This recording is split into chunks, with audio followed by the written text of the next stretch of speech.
Shalom. Shalom. Ada sukacita saudara? Amin. Saya lihat wajah-wajah saudara pagi hari ini adalah wajah-wajah yang diberkati Tuhan. Amin. Karena terlihat dari pujian tadi, penyembahan kita boleh menarik hadirat Allah. Dia boleh turun di sama dengan kita pagi hari ini.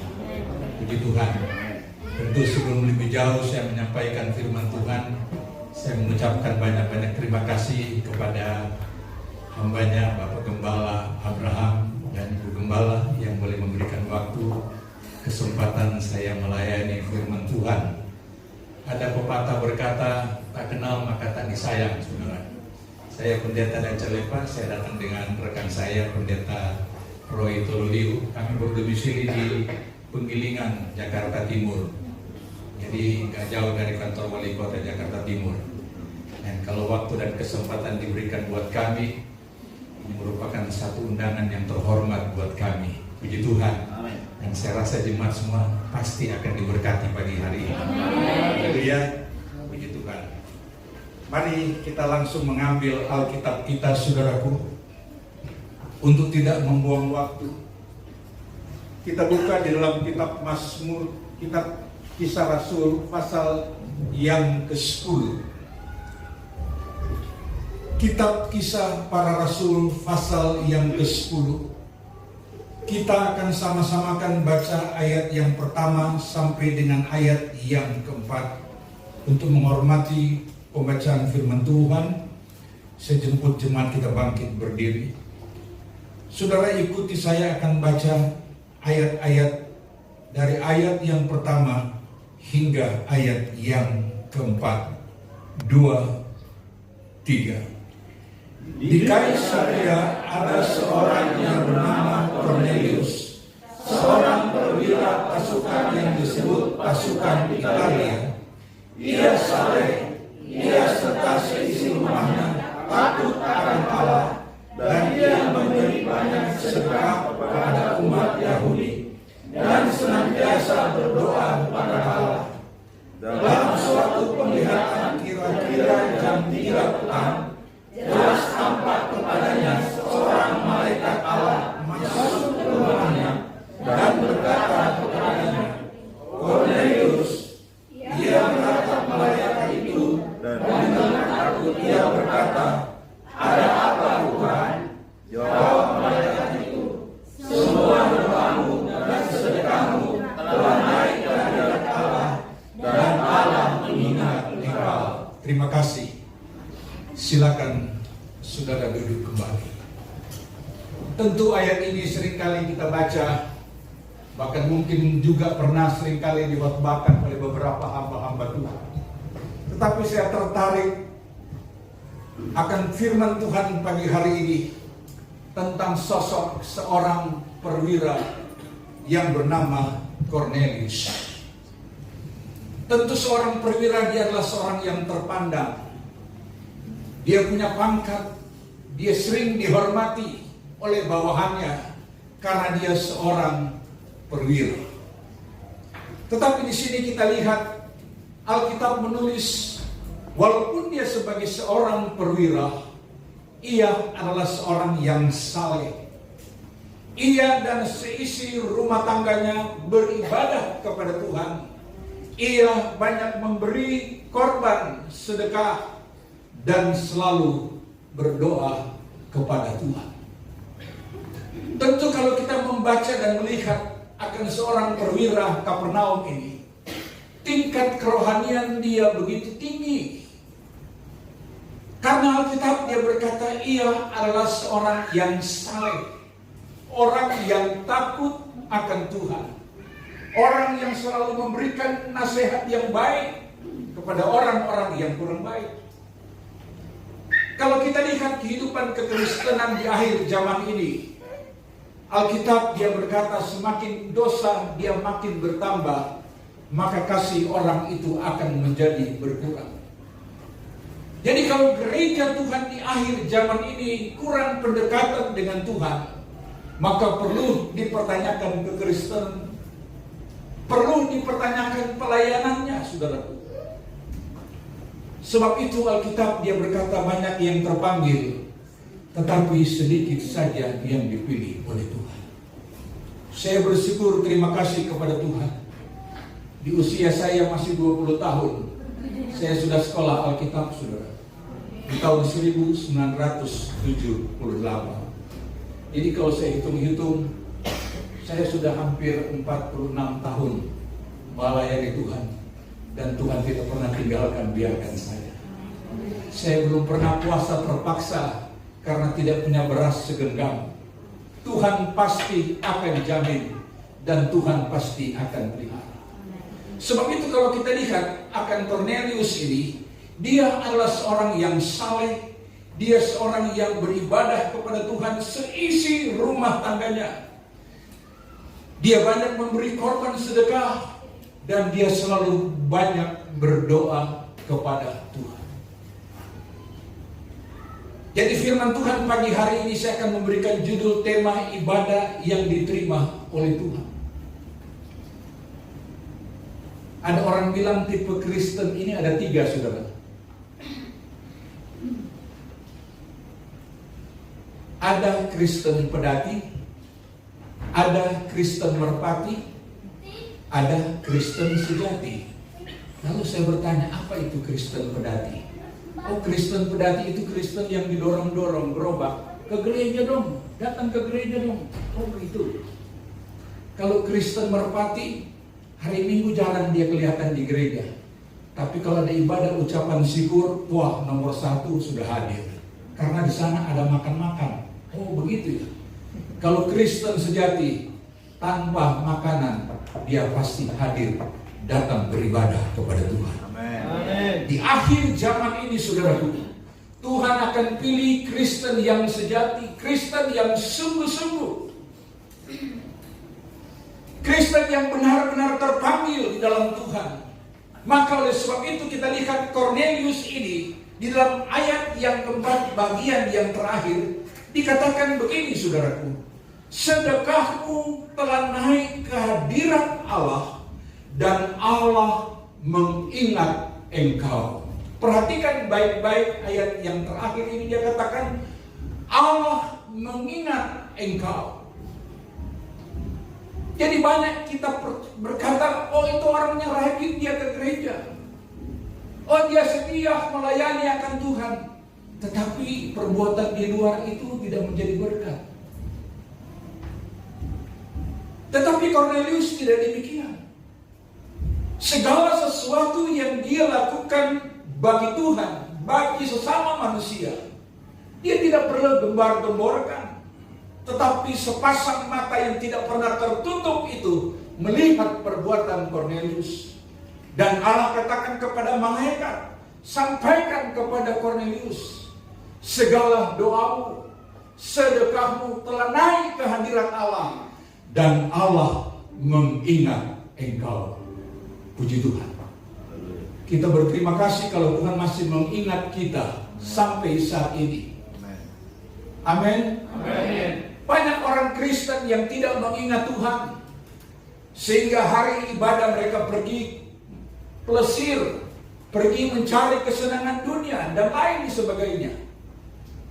Tetapi saudara dan saya pagi hari ini, saya melihat kita tergolong anak-anak Tuhan yang setia.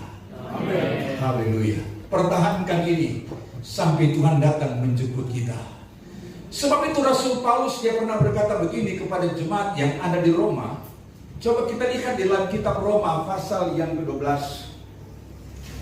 Kitab Roma pasal yang ke-12 ayat yang pertama itu dan ayat yang kedua, dia berkata begini. Karena itu saudara-saudara, demi kemurahan Allah, aku menasihat kamu supaya kamu mempersembahkan tubuhmu sebagai persembahan yang hidup, yang kudus, dan yang berkenan kepada Allah. Itu adalah ibadahmu yang sejati. Janganlah kamu menjadi serupa dengan dunia ini, tetapi berubahlah oleh pembaharuan budimu, sehingga kamu dapat membedakan mana kehendak Allah, apa yang baik, yang berkenan kepada Allah, dan yang sempurna. Ini ungkapan Paulus kepada jemaat di Roma untuk kita memberikan hidup kita kepada Tuhan. persembahkanlah tubuhmu menjadi satu korban yang hidup, yang kudus, dan yang berkenan kepada Allah. Maka itulah ibadahmu yang sejati. Jadi kalau kita perhatikan kehidupan daripada Cornelius ini, seorang yang terpandang, seorang yang terhormat, tetapi dia tidak bangga dengan jabatan dia. Dia bangga tatkala dia menjadi anak Tuhan. Dia bangga tatkala dia bisa melayani akan Tuhan dan pekerjaannya.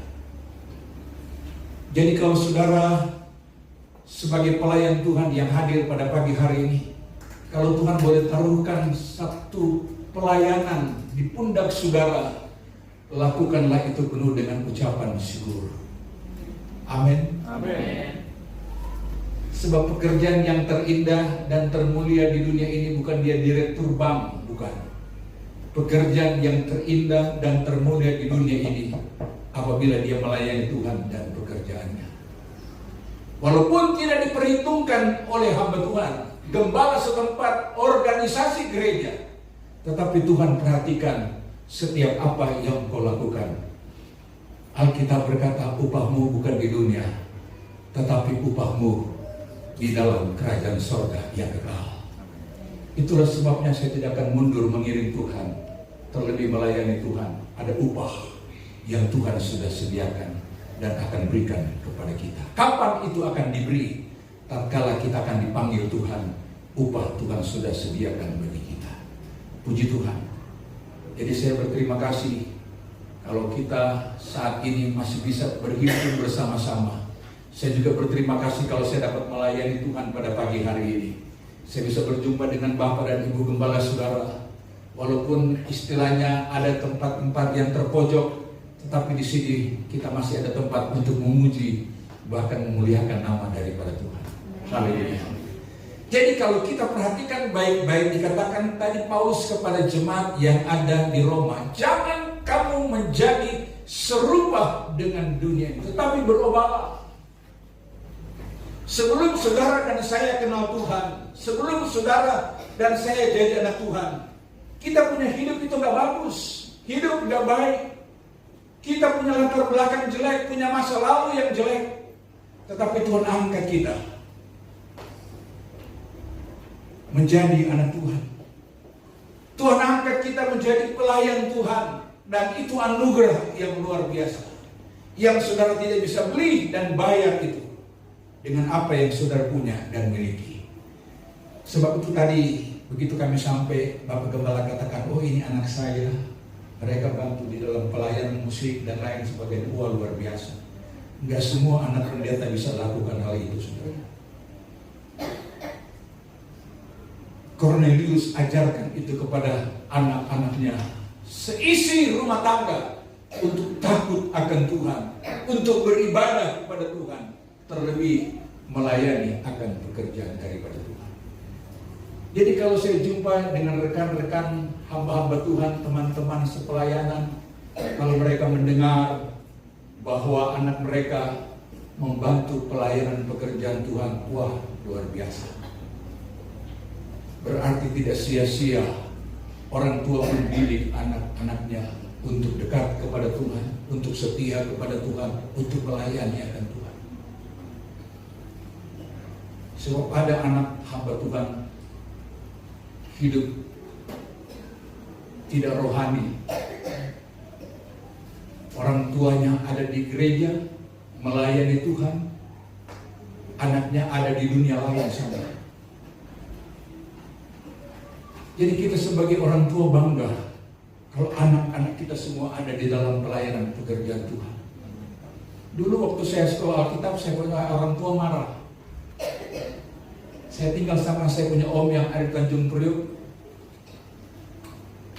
Dia katakan jangan kasih sekolah Alkitab saya punya anak. Sebab dialah yang akan membantu nanti adik-adiknya yang masih kecil-kecil. Biarlah cari pekerjaan yang lain. Sebab menjadi pendeta itu saya tahu gak ada gaji. Lalu dulu kan belum ada handphone. Sampai orang tua saya bilang, kalau memang kamu mau ke sekolah Alkitab silakan. 7 kurang 1 masih ada 6 anak papa dan mama. Jadi saya dibuang, saudara. Saya kirim ayat, walaupun ayah dan ibumu meninggalkan kamu, tetapi aku menyambut kamu. Wah, saya kirim pakai ayat. Akhirnya saya punya orang tua sadar. Puji Tuhan. Saya ke Manado, saya bikin ibadah di Sarsario.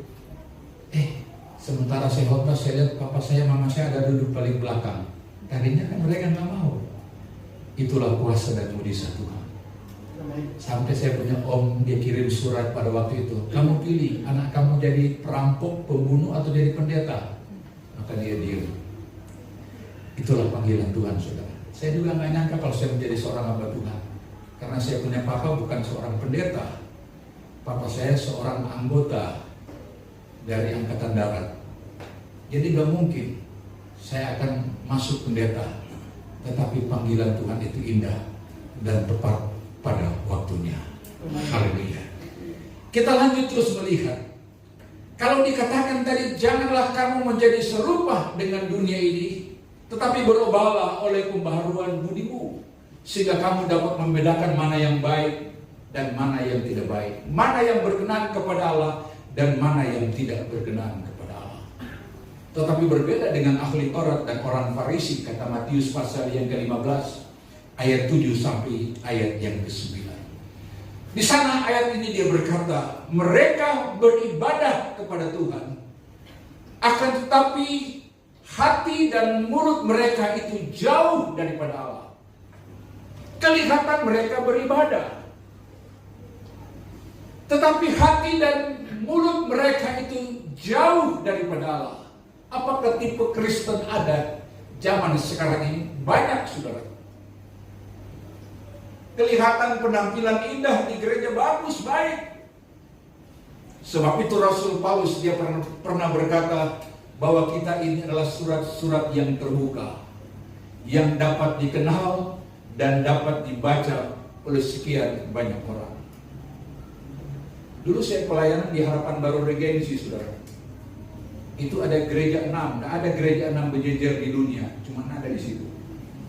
Saudara pergi di Manado, banyak gereja-gereja, banyak organisasi gereja, tapi nggak ada gereja berjejer 1, 2, 3, 4, 5, 6, nggak ada. Di sana ada. Ini bukan ruko, gereja. Tetapi dia punya perizinan itu nggak gampang. Dulu Bekasi belum kota, masih kabupaten. Jadi kami urusan dengan pihak bupati. Itu nggak gampang bupati kasih keluar surat, ini bangun gereja, nggak gampang. Tetapi kalau sana boleh berdiri itu luar biasa.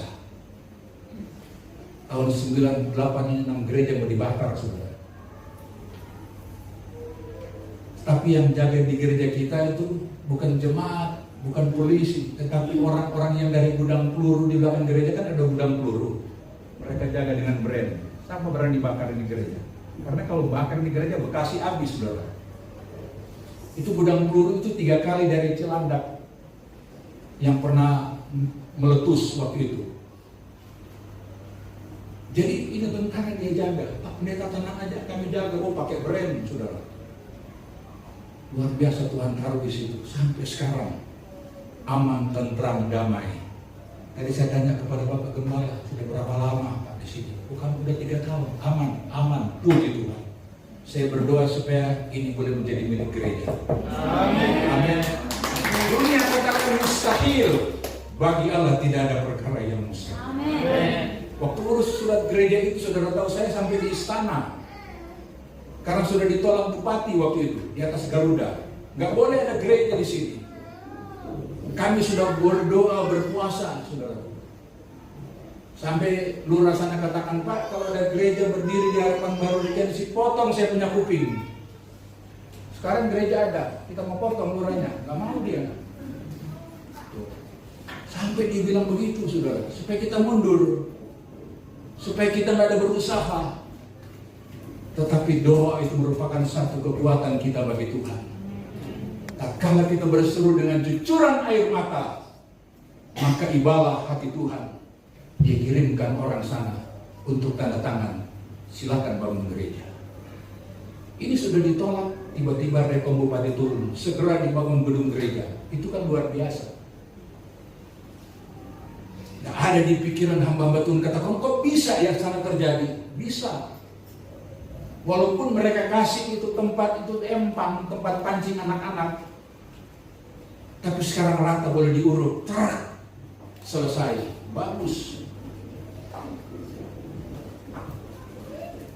Jadi kalau kita berharap bersandar kepada Tuhan, tidak ada yang mustahil.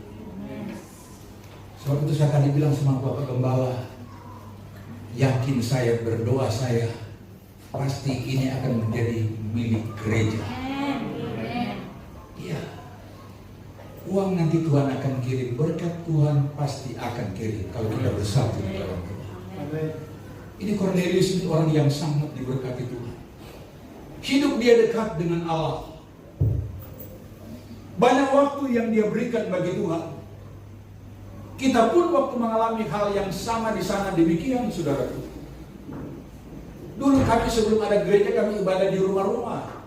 Dilempar dengan batu, hancur itu perumahan. Pindah lagi di sana, dilempar dengan batu, hancur. Apakah kami berhenti? Tidak. Kami tetap berdoa supaya Tuhan siapkan tempat yang layak buat kami. Wah, haleluya. Saudara tahu, waktu saya urus itu surat sampai di presiden, itu Setmil, saudara, sekretaris militer yang tangannya kita punya gereja, dia bilang, Pak Pendeta, kalau ini nggak tembus, Bapak Pendeta dengan saya akan langsung berhadapan dengan Pak Soeharto. Wah, dia jamin. Saya tanya, Pak, kok Bapak bisa menjaminkan itu? Dia bilang nafas Soeharto itu ada di tangan saya. Hah? Bingung saya. Kok Bapak bisa bilang begitu?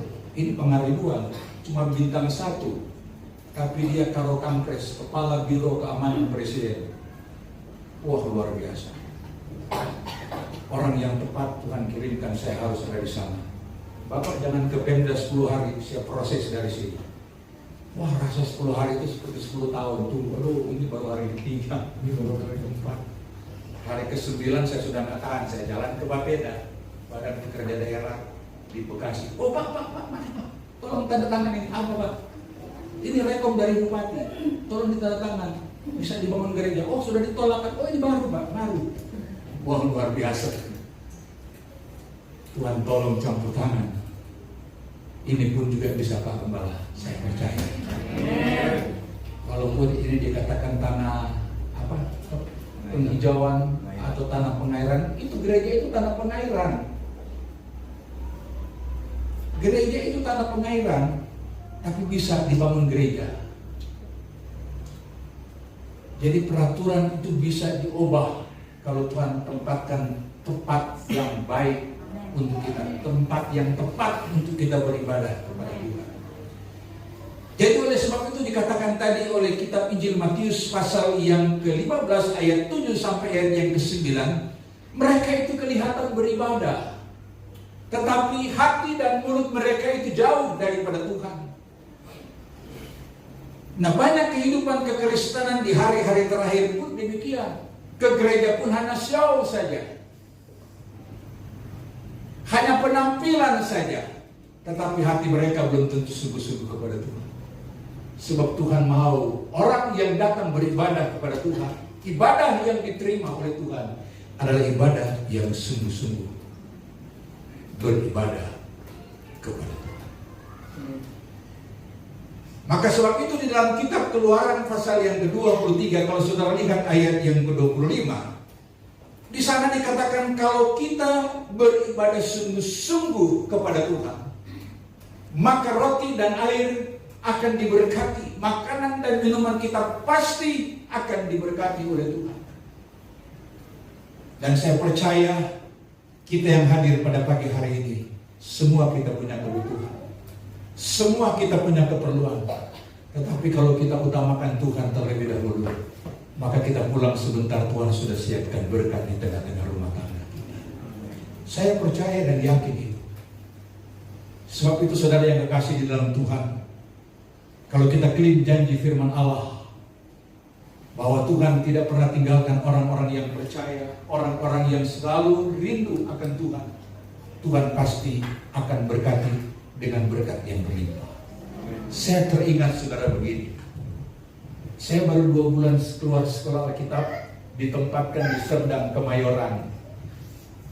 Saudara tahu jemaat sana cuma 5 orang, 3 nenek-nenek dan 2 juga sudah agak tua. Ada 1 bapak. Teman saya datang, saudara dari Jawa Timur, datang pelayanan di tempat saya. Saya katakan beginilah jemaat kami, masih di rumah. Dia cerita bahwa pastorinya itu kena angin puting beliung hancur, tapi gereja nggak apa-apa. Jadi bro, saya datang pelayanan di kota Jakarta ini, ya mohon bantuan apa segala macam, dia ngomong sama saya. Setelah habis ibadah saya kasih persembahan sama dia. Dengan berkat yang jemaat kasih, saya tambah juga. Masih kurang juga mungkin bagi dia. Saya bilang sama istri saya, kamu masih ada duit? Ada, tapi buat susu anak. Kami punya anak waktu itu masih ada 7-8 bulan kan. Saya bilang kasih dia semua. Wah, buat besok itu bukan urusan saya, nanti urusan Tuhan. Tapi dia kasih sambil mukanya nggak enak begitu. Biasa kan ibu-ibu begitu loh. Maaf ibu-ibu. Kami tidur, habis dia pulang di pendeta, kami tidur siang. Ada orang ketok saya pintu. Karena kita di pinggir jalan, saya pikir itu biasa pengemis kan. Saya lihat tuh ada anak kecil. Dia bawa, om, ini mama titip dan papa udah pulang, udah. Ini kata taruh, suruh bawa sama om di sini. Ya saya pikir kan biasa karena pelaut, dia punya suami kalau pulang supaya dia bawa bahan baju apa semua. Saya ambil, saya taruh di lemari. Saya tidur lagi. Istri saya bangun, siapa dia yang datang? Oh ada itu keluarga yang di perampatan orang apa Jawa. Ada saya berkat anaknya. Oh yang pelaut, iya. Oh iya, gitu. Begitu kami bangun, kami buka itu bungkusan itu. Waduh, saudara boleh bayangkan di tahun 83 kami boleh terima uang waktu itu ada 3 juta sama dengan 300 juta saudara. Itu tahun 83. Saya boleh beli 100 kaleng susu bisa, 10 karung beras bisa. Inilah kalau kita tahu berbuat yang baik seperti Cornelius. Amin. Tuhan perhitungkan itu semua. Sebab itu bagi jemaat Tuhan yang ada di tempat ini, kita tidak usah khawatir dengan janji Tuhan. Kalau orang lain Tuhan boleh buka jalan dan berkati, jemaat di tempat ini juga Tuhan pasti akan berkati. Tuhan pasti akan buka jalan. Saya berdoa di tahun 2026 ini Tuhan akan kasih gereja buat jemaat di Simpati. Berikut dengan izin Saudara boleh tanya dengan Pak Pendeta Roy. Dia sudah lama berkecimpung di daerah Bekasi, Tambun, Cibitung, saudara. Dia boleh melihat pelayanan pekerjaan Tuhan di tempat ini. Luar biasa.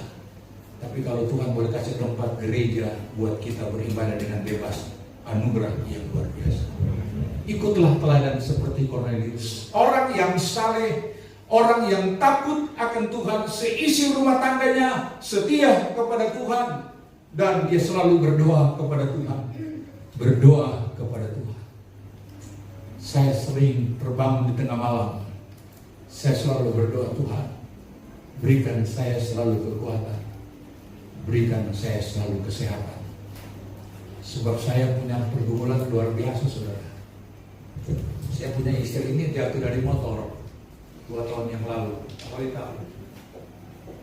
Jadi dia jatuh telentang, dia sudah depan rumah. Dia punya kepala dan penyumbatan di memori.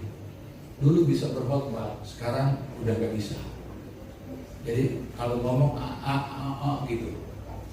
Saya selalu berdoa, ini pergumulan saya, saudara, bantu saya dalam doa. Kadang ini yang menjadi hambatan untuk saya melayani Tuhan, karena dia harus ada yang jaga. Kita cuma tinggal berdua. Anak-anaknya ada yang di seputar, ada yang di Bali. Jadi kita hanya berdua. Tapi bantu saya dalam doa. hal yang saya mohon dan minta kepadamu.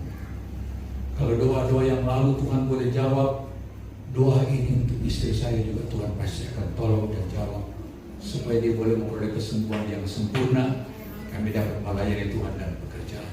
Saya tunduk dan saya lihat firman Allah, orang yang selalu berdoa kepada Tuhan, Tuhan selalu akan campur tangan dan pekerjaan.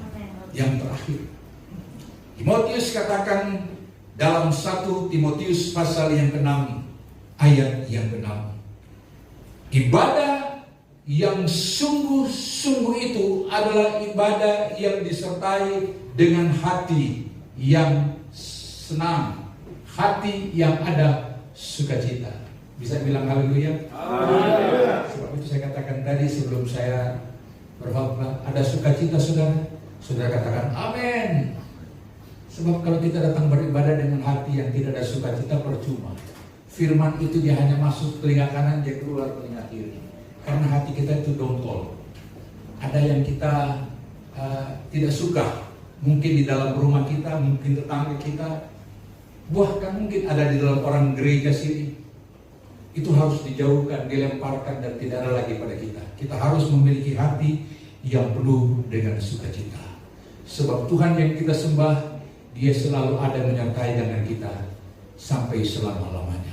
Ada pujian dia berkata, Tuhan yang kita sembah, Dia hanya sejauh doa. Tetapi saya mau katakan, Tuhan yang kita sembah, Dia lebih dekat dari pakaian yang kau pakai di tubuhmu. Sebab Dia selalu ada di hati kita.